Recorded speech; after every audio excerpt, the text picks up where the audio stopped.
Commission mixte paritaire pour 5 minutes.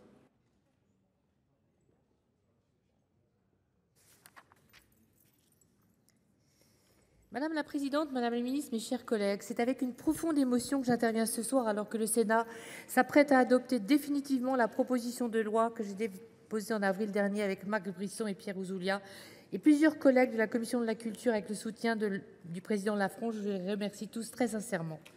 Je me félicite que sur le plan symbolique, que la discussion parlementaire s'achève dans la chambre du Parlement où elle a débuté, il y a 20 ans avec la proposition de loi déposée par notre ancien collègue Nicolas About visant à la restitution de la dépouille mortelle de Saartjie Baartman à l'Afrique du Sud. Vous savez à quel point j'ai fait mienne cette question de restitution de restes humains depuis l'affaire de la tête maorie du Muséum de Rouen il y a 15 ans. Ce sujet qui touche au respect de la dignité de la personne humaine, à l'égale dignité des cultures, à la justice et la mémoire me paraît essentiel. En dépit des réserves de certains groupes à l'Assemblée nationale que je ne comprends pas très bien, je considère que notre pays s'honore à se doter d'un cadre facilitant la restitution de certains restes humains présents dans nos collections publiques. D'abord parce qu'il s'agit d'un texte profondément empreint d'humanisme et d'universalisme.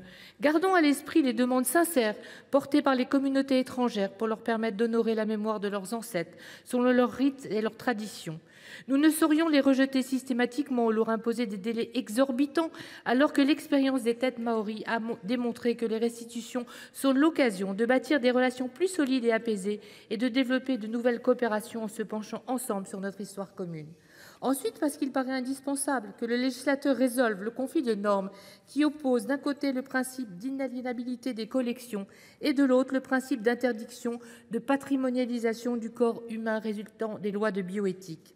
Enfin, parce que ce cadre apporte la garantie que les demandes de restitution de restes humains seront à l'avenir examinées de manière transparente et selon des critères objectifs, de manière à mettre un terme aux pratiques qui pourraient s'apparenter au fait du prince.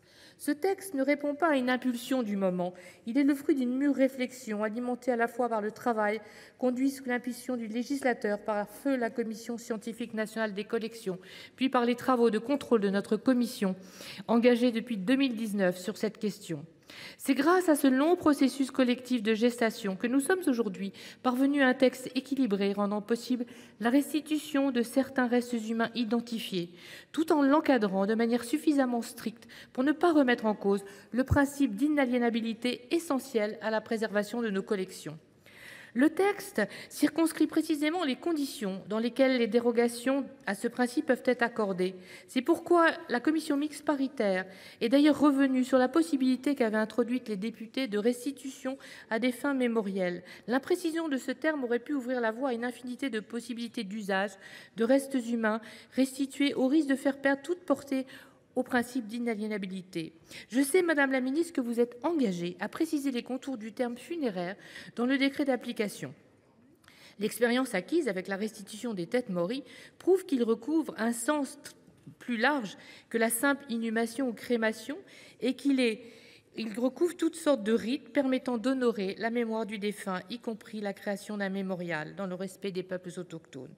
Le texte met par ailleurs en place une procédure objective et transparente, apportant de solides garanties sur le caractère scientifique, juridique et impartial de l'examen qui sera fait des demandes de restitution. Un comité scientifique bilatéral sera chargé d'identifier les restes humains en cas de doute et le Conseil d'État aura pour mission de contrôler la décision de restitution avant son adoption.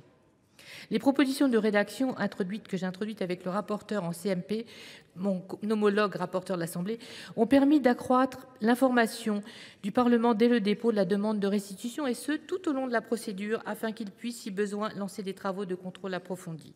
Compte tenu du caractère interétatique, maintenant, de la procédure mise en place, il n'a pas été possible de la transposer au cas des restes humains ultramarins.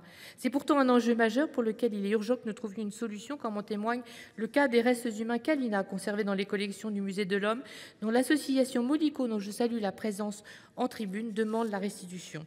L'article 2 confie au gouvernement le soin de remettre d'ici 1 an un rapport au Parlement identifiant une solution pertinente, globale et pérenne. Madame la ministre, vous avez proposé avec le ministre des Outre-mer d'associer les délégations aux Outre-mer des 2 assemblées à cette réflexion, à laquelle il faut ajouter, à mon sens, les commissions des lois et de la culture. L'important est que nous nous mettions tous rapidement autour de la table.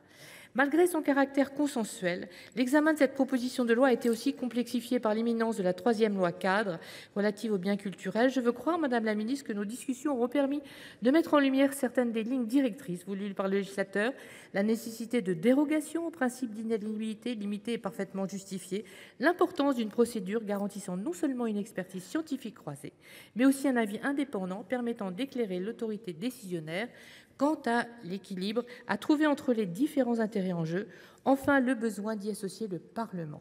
D'ici là, il me paraît primordial de disposer d'un état des lieux précis et de donner un coup d'accélérateur à la politique en matière de recherche de provenance afin que ces lois cadres puissent effectivement produire leurs effets. Je vous remercie les uns les autres de votre attention. Merci Madame la rapporteure. La parole est à Madame la ministre de la Culture.